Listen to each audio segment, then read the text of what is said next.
On September 2, 2004, a beloved Islamic spiritual leader was laid to rest in Damascus, Syria. سماحة العلامة المربي العارف بالله الشيخ أحمد كفتارو. نبأ وفاة الراحل الدكتور. As news of the death of Sheikh Ahmed Kفتارو is reported throughout the Arab world, his passing escaped the notice of the Western media.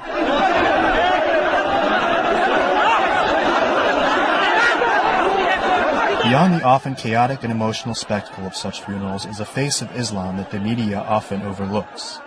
Beyond the rhetoric of East versus West confrontation, there is a path of understanding that Sheikh Kفتارو and so many Muslims like him dedicate their lives to.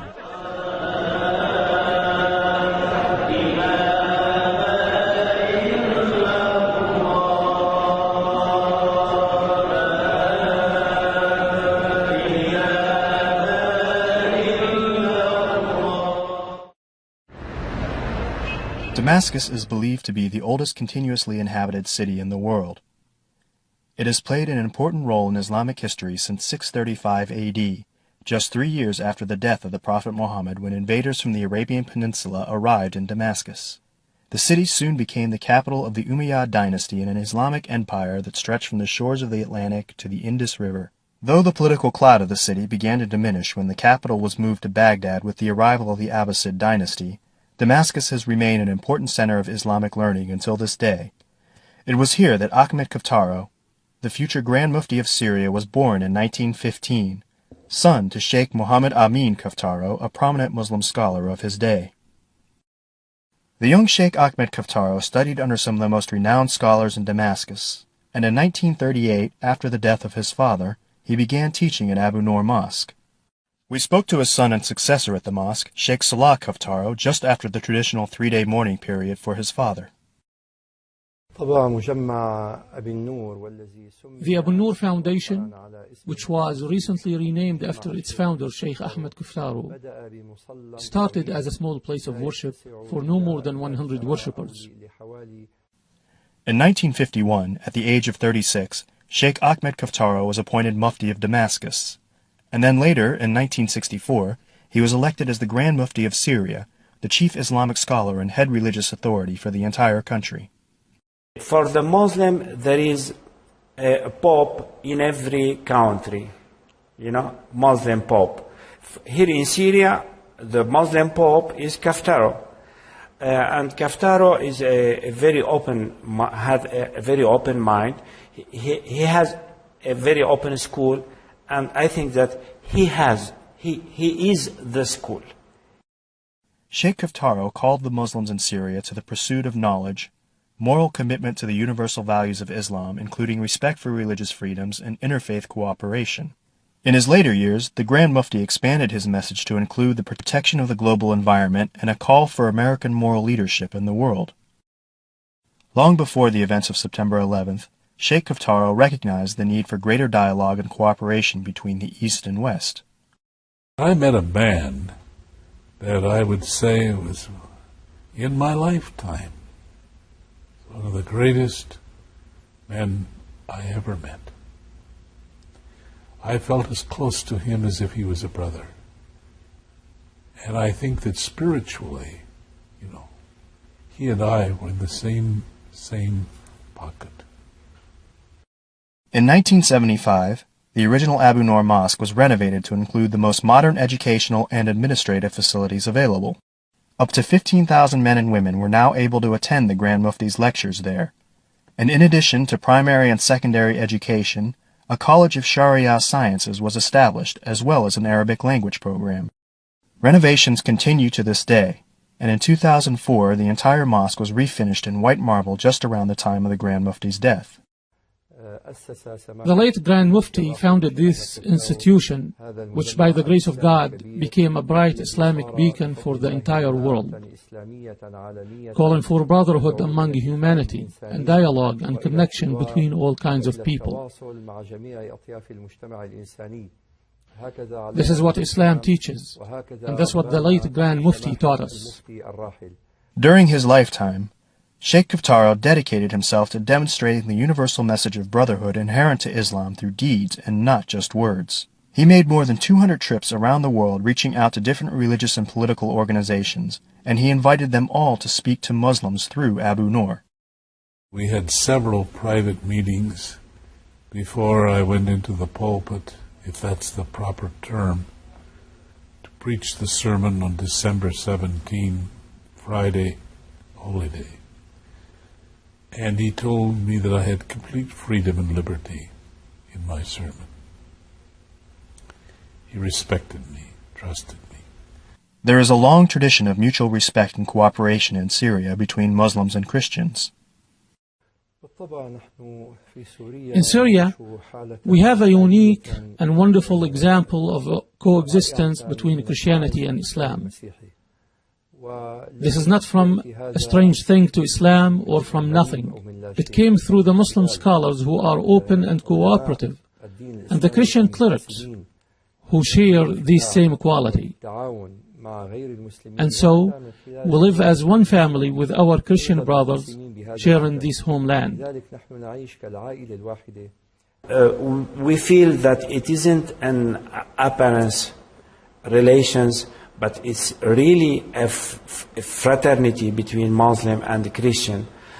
And after the passing of His Eminence, the Mufti, many of the Christian brothers expressed their condolences through the press, and their condolences were a great comfort to us. And I'll never forget, the shocking thing was, I asked him, well, here in Syria, which has a population, I think, of about 18 million, how many Christians are there? And he said, oh, about maybe 16 or 17 million. I said, no, that's not true. Muslims, yes, but not Christians. He said, I am the Grand Mufti. You cannot be a Muslim in Syria if you're not a Christian that focuses on Jesus.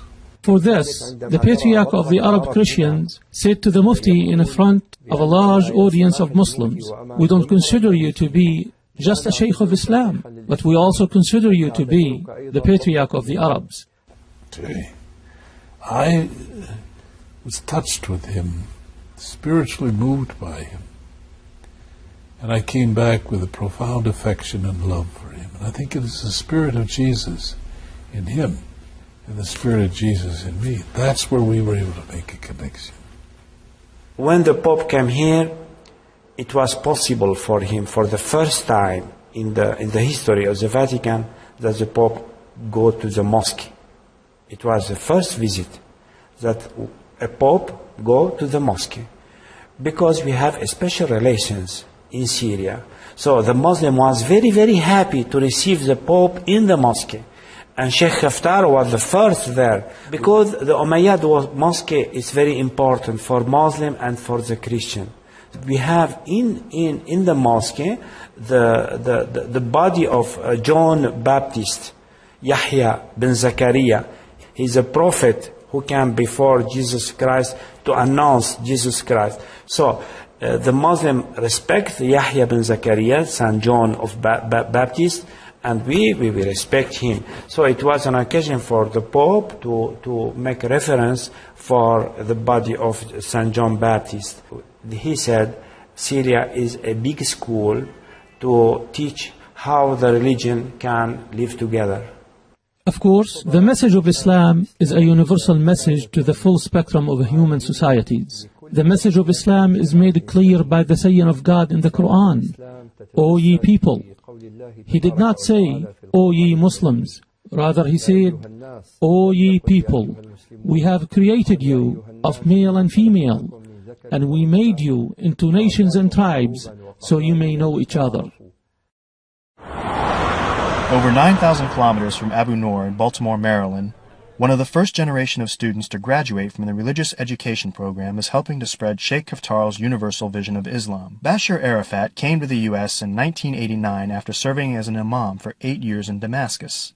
Sheikh Ahmad Kفتارو, the Grand Mufti, my Sheikh, would tell us all the time how the West is in need to know the true message of peace and love and mercy of Islam.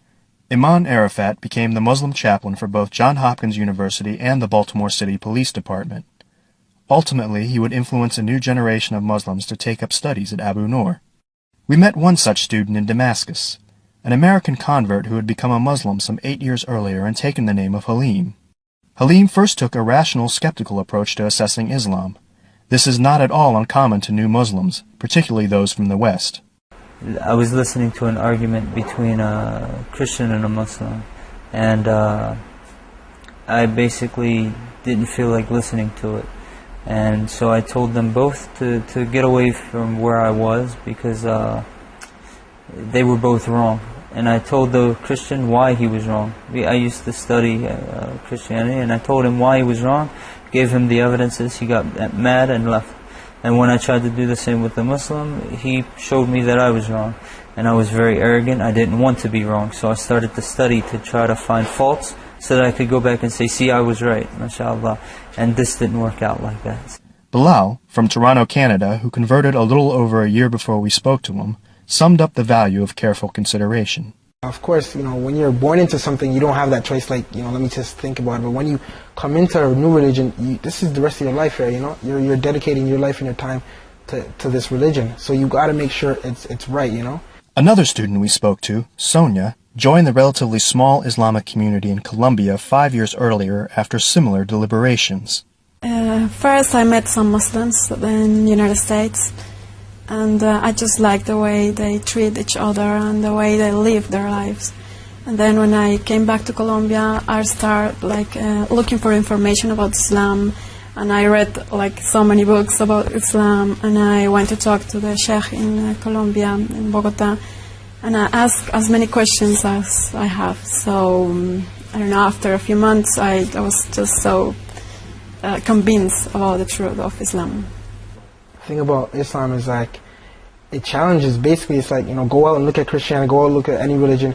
We know where you're going to come back, because Islam is the truth, and we know those aren't the truth, But any other religion, they won't tell you to do that, because they don't want to take that chance and lose you, They don't want to lose a follower, right? But most of the international students at Abu Nur are not converts to the faith. Nuwaira, from the Netherlands, was born into a practicing Muslim family of Dutch and Indian descent. As with all the students we spoke to, she came to Abu Nur primarily to study the Arabic language, but only after completing a degree in Islamic studies in Holland. Islam for me is important in all aspects of my life. I mean, I studied for, 8 years about Islam at the university. Now I'm here at Abu Nur. I mean, so it gives me the, impulse to study and to learn more. Many of those we met studying at Abu Nur came from academic and professional backgrounds, such as Saeed, a Muslim native of India who now lives in the United States and works as a biology teacher. For him, the spiritual discipline of Islam plays a central role in his work. So following Islam makes you very peaceful and very kind, affectionate, and very understanding of people. So in that sense, as a teacher, it really helps me to be very patient. Islam gives you that ability to go step by step. It doesn't force you into learning everything at once. You know what I'm saying? It tells you take your time, because this is a big thing. You're changing your entire life here, right?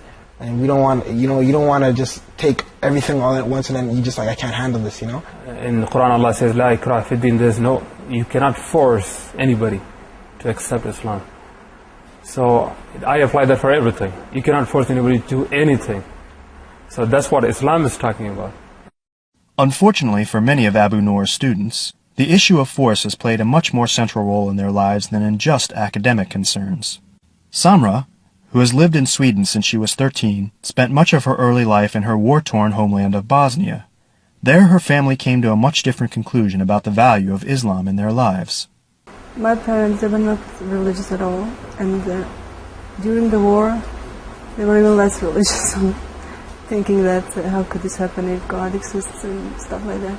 And many of Muslims in their age just forget about Islam, forget about God during the war, because they thought they were left, that the God left them, and that was the problem.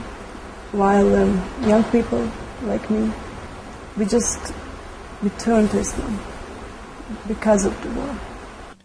Even though Syria is a distinctly foreign setting for many of the international students, there is still a familiar sense of belonging. Sometimes I feel I have come home in my heart somewhere. We are different, the cultures are different than people, but still I really like it here. With a population of over 1.5 million people, Damascus has many of the usual problems associated with a rapidly developing city. But still, residents there generally manage to maintain an easygoing and relaxed pace to their day-to-day lives. Very peaceful, very secure and very peaceful and very affectionate people. Very kind and very calm people. This relaxed manner can occasionally prove frustrating to those accustomed to a faster, more deliberate pace. Sometimes I could kill them all, but I really love the country. The people here, their manners are amazing, their hospitality is amazing.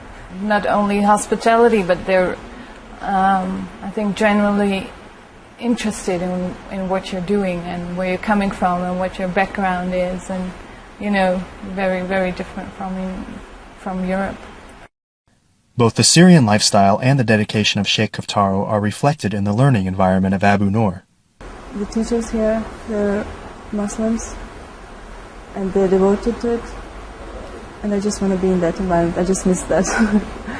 The girls there in Abu Nur, they're like, if I have like 100 mothers there, they're all so nice and so helpful, I feel like home, Of course, it's a very different environment from what I'm used to. I graduated from university in Holland, and then I came here, and everybody works completely in different way as they do in Holland, but, it's a really nice experience.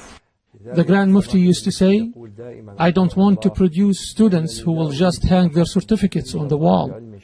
I want to produce a graduate of Sharia science that calls for love, peace, and brotherhood among humanity. I mean, there's some kind of idealism, I think, behind it. It can't be that they're just teaching to earn their money. So I studied my sciences all throughout my life. I'm still a teacher, biology teacher, and I used to teach in Chicago, City College of Chicago. So I want to use that experience in teaching or letting people know about Islam. So before I do that, I have to learn myself.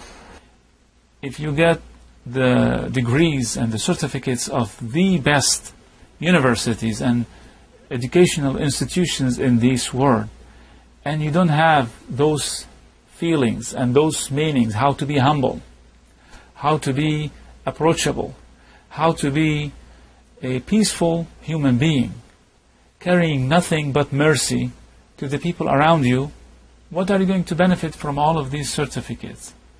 Our Prophet Muhammad, may peace be upon him, said, I was sent as a teacher. I was sent to perfect the best of ethics. When I follow his way of teaching, it's very effective.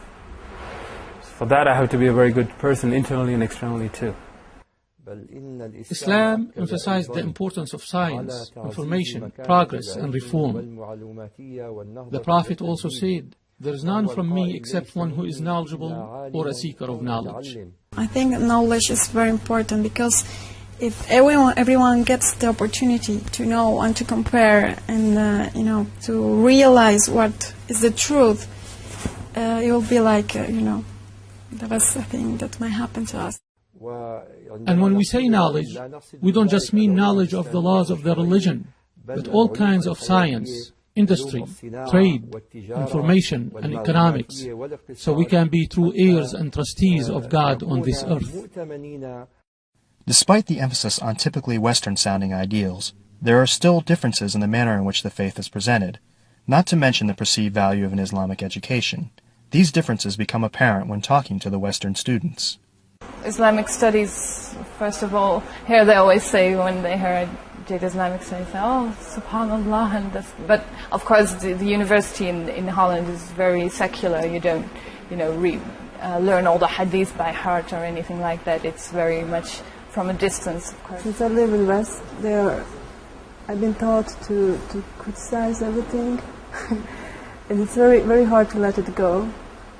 But you can never criticize the words of God, and that's what's the most important to me. I just take it as it is.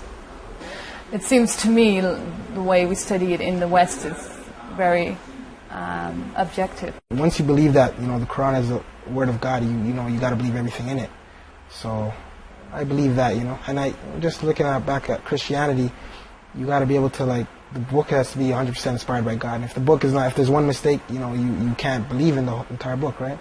But I think the first thing after Muslims uniting is that they should be able themselves to be critical of themselves, of the Islam, not of the Islam as a religion, but the way history is studied, the way hadith is studied, the way sunnah is studied. There is a misunderstanding by some Muslims of some of the Quranic text. Also, there is a misunderstanding by some Westerners due to a lack of knowledge about the reasons and circumstances surrounding the revelation of the text.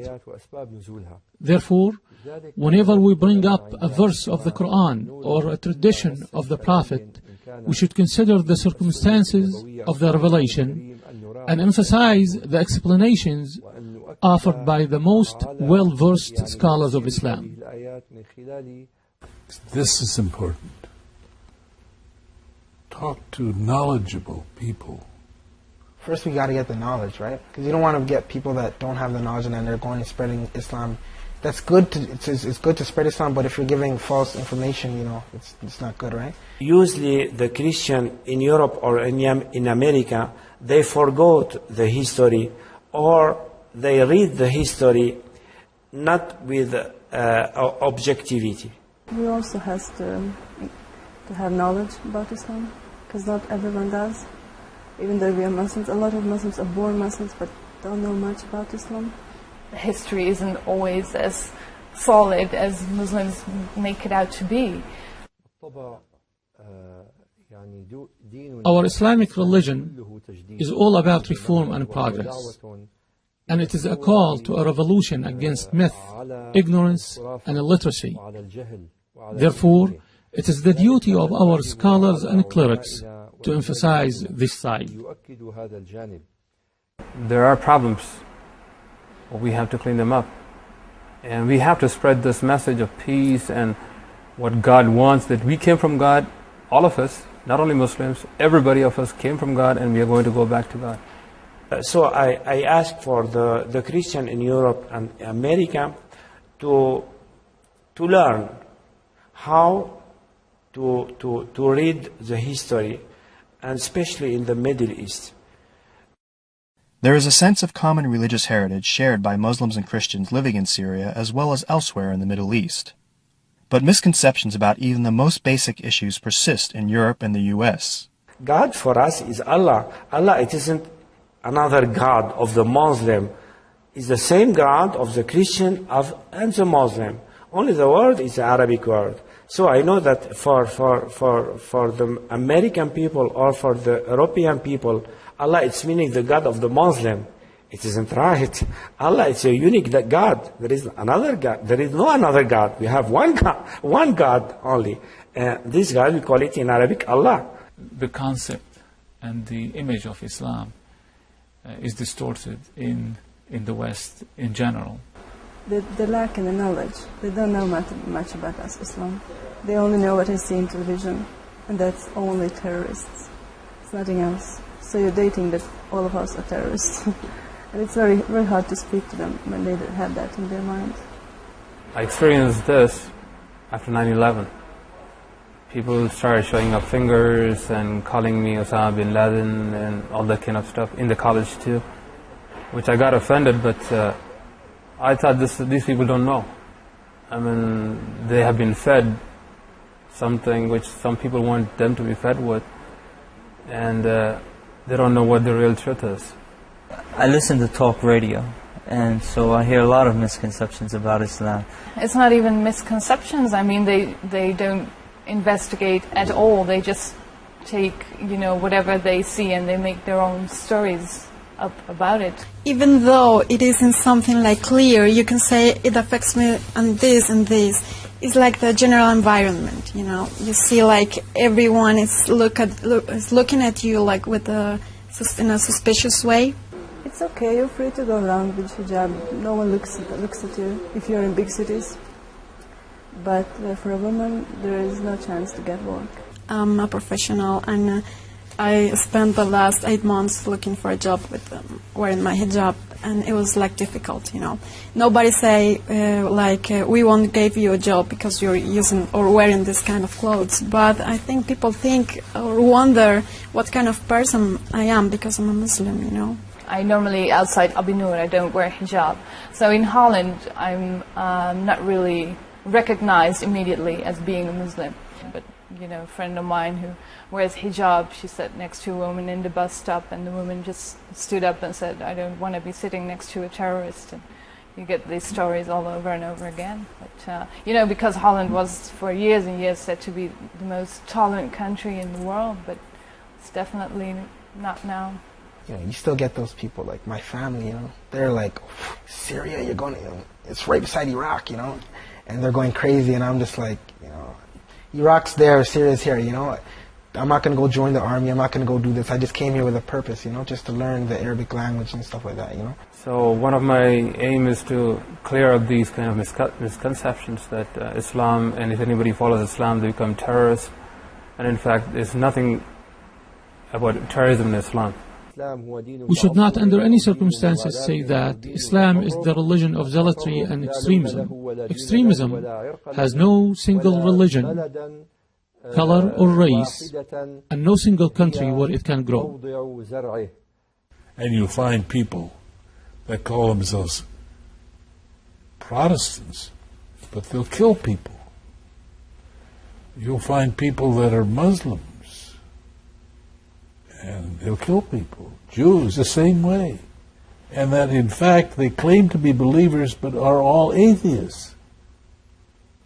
They do not even believe in God.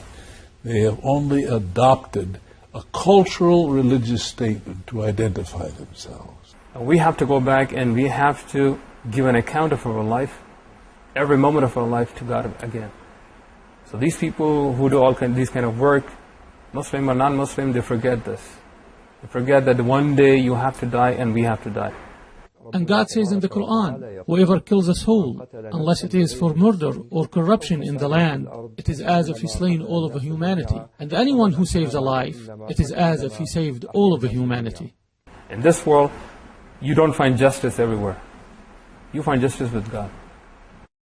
Aside from the perceived connection between terrorism and Islam, one of the most common areas of misconception has to do with the role of women.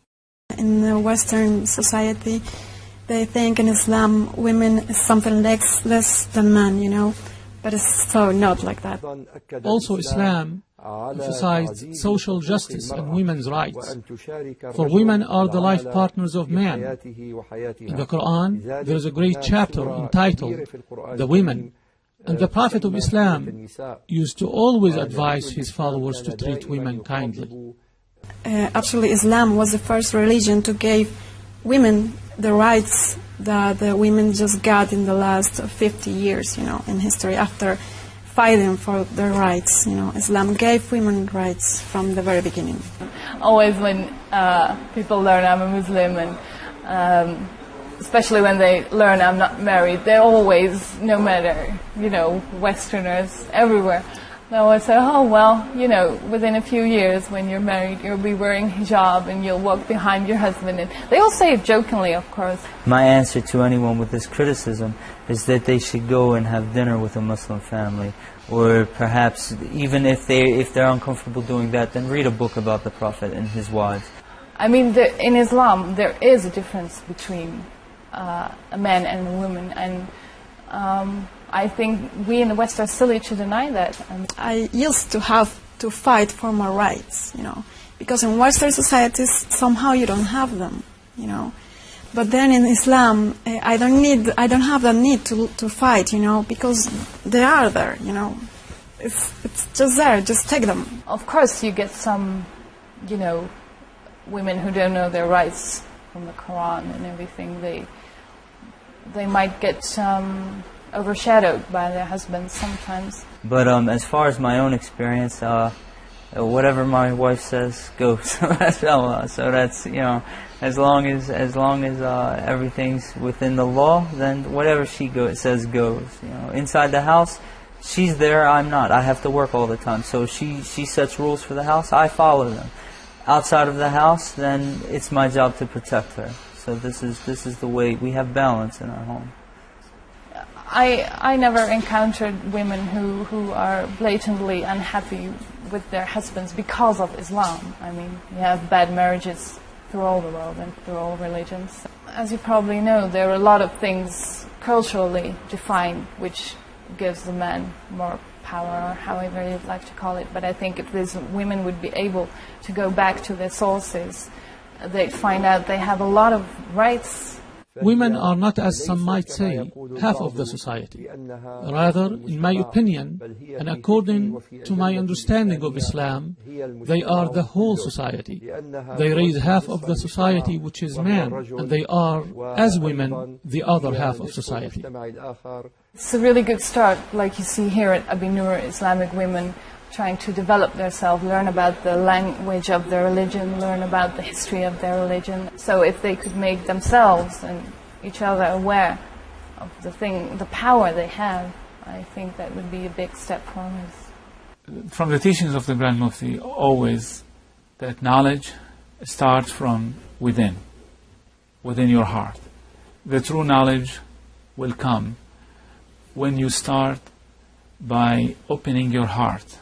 Knowledge starts by realizing who you are and who is your Lord and what's the connection between you and Almighty, because that is going to produce respect to the society around you, to the family, is going to produce respect to the environment, how to be a true human being living on the surface of the earth. There is a great deal in the Quran and in the traditions of the Prophet about taking care of the environment. 14 centuries ago, the Prophet of Islam called the planet Earth our mother. He said, "Take care of the earth, for she is your mother, and whoever does anything good or bad upon it, she will tell about it." Unfortunately, we find our brothers in the West are more conscious of this issue than we are in our countries, because we have abandoned the great teaching of Islam, which calls on us to preserve the environment, and many of us settled for practicing rites and rituals without even reaping the benefits.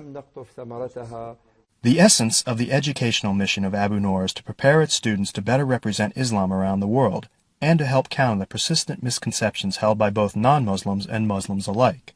The question, as always, is how. Muslims suffer a great shortfall in regard to presenting our issues in the West, especially in utilizing the media. In Syria, as in most of the rest of the Islamic world, there is no shortage of information from the West. Satellite TV dishes cover the rooftops of Damascus, and internet cafes can be found in almost every neighborhood. And while there are hundreds of channels now being broadcast from Muslim countries, until recently, after the events of September 11th, few media efforts were geared towards presenting the Islamic point of view to the West. The late Mufti, may God bless him, for more than 20 years, tried to bring attention to the fact that the media can be used as a means to emphasize the universality of Islam. Under Sheikh Kaftaro's guidance, a media section was established at Abu Nur to televise his weekly lectures, as well as to produce their own content and to establish a multilingual internet presence. He would tell us about his own experience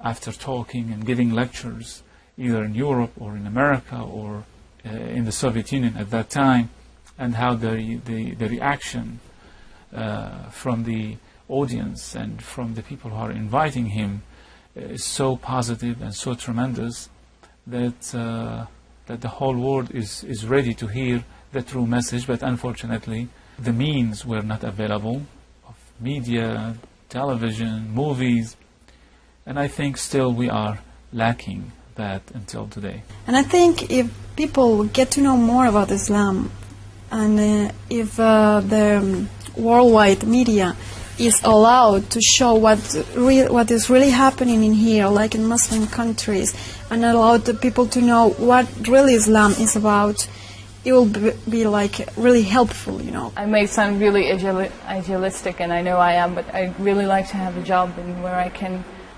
somehow improve the knowledge about Islam. For me, that just seems the most important thing, you know. If I can work with Islam, I can live my life through Islam, I can't see any better job than that. I don't want to go back to Sweden now. No, because there is no future for me there. Yeah, I know I should spread Islam as it is, and I will do that as well. But what I plan now is to go back to Bosnia, because that's a dream I have, to be in my own country, among my own people, and to work as a teacher there. We are reformers. That's our mission, and that's what Islam calls us to do. There are many Muslim scholars in the Islamic world, in Saudi Arabia, in Sudan, in Yemen, and Pakistan, who share our mission. I think that this is the first step to productive change, is informing the people what Islam is, what our daily lives are like, who we are, you know, that we're not some Arab in the desert, you know, we're the next door neighbor, you know, we're the guy going in their house painting it, we're their doctor. Because if people know what Islam is about, I'm sure there won't have to be any misunderstanding. How can everybody say Muslims are violent if every time they see us smiling? If every time they see us giving sadaqah, giving charity, you know, if every time they see us doing something, helping the community, how can they then say we're violent? So in this way, I think that we'll get the message out.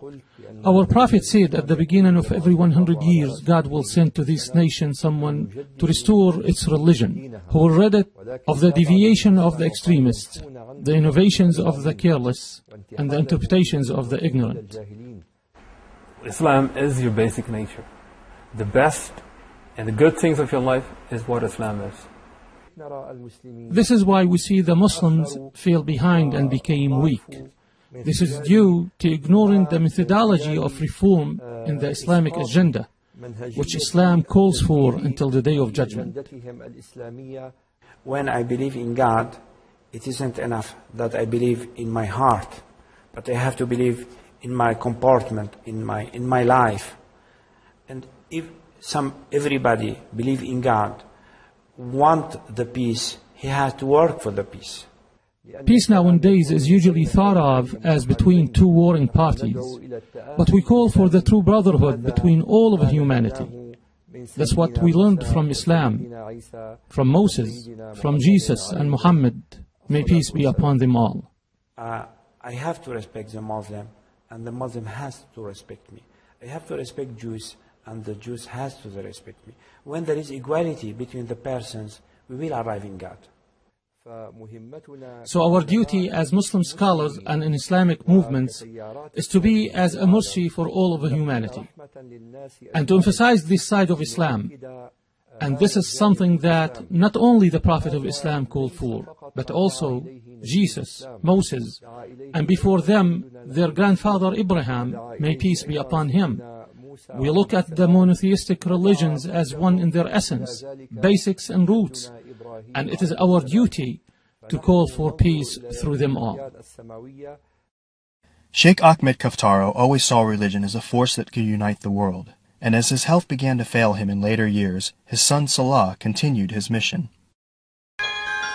From the Crystal Cathedral in Garden Grove, California, welcome to the Hour of Power with Robert Schuller. Less than a year after Dr. Schuller visited Abu Nur, Salah Kفتارو visited the Crystal Cathedral in California in his father's place. Welcome. Welcome. Welcome. Welcome.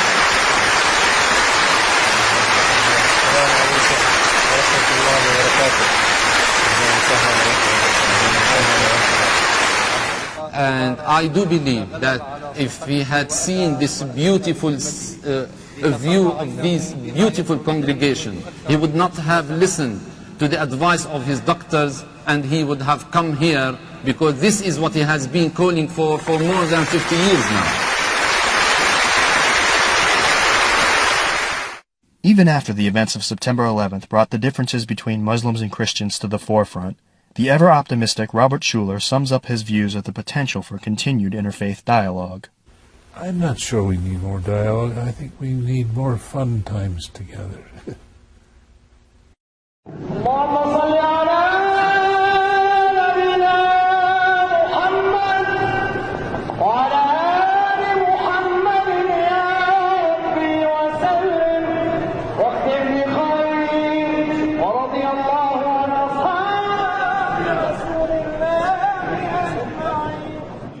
When Sheikh Ahmed Kفتارو passed away at the age of 89 from natural causes, almost the entire city of Damascus shut down.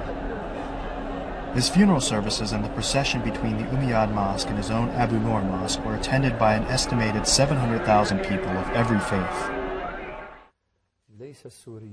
His Eminence, the Grand Mufti, has a special place not only in the hearts of the Syrian Muslims, but also in the hearts of Christians and those across the whole spectrum of a human society. They all have great respect and reverence to His Eminence for his call to brotherhood among all of humanity. While there may be a void in the hearts of many since his death, the legacy of Sheikh Ahmed Kفتارو will surely live on in his call to knowledge, faith, and human unity. This great institution, the Sheikh Ahmed Kفتارو Foundation, will always be a free platform for people of all kinds of societies and serve as an open door for all of them to speak through it to tens of thousands of Muslims. This is the method we learned from His Eminence, and it will stay in our memories and our hearts and our minds to strengthen our brotherhood with humanity and to emphasize the establishment of justice and peace in our land. The last line, after all, is not the theological statement. It's, what is your soul? Where is your heart? If God wants, He can give us one religion, but God give us more than one religion. But before the religion, He give us a religion of our heart, because we are the icon of God.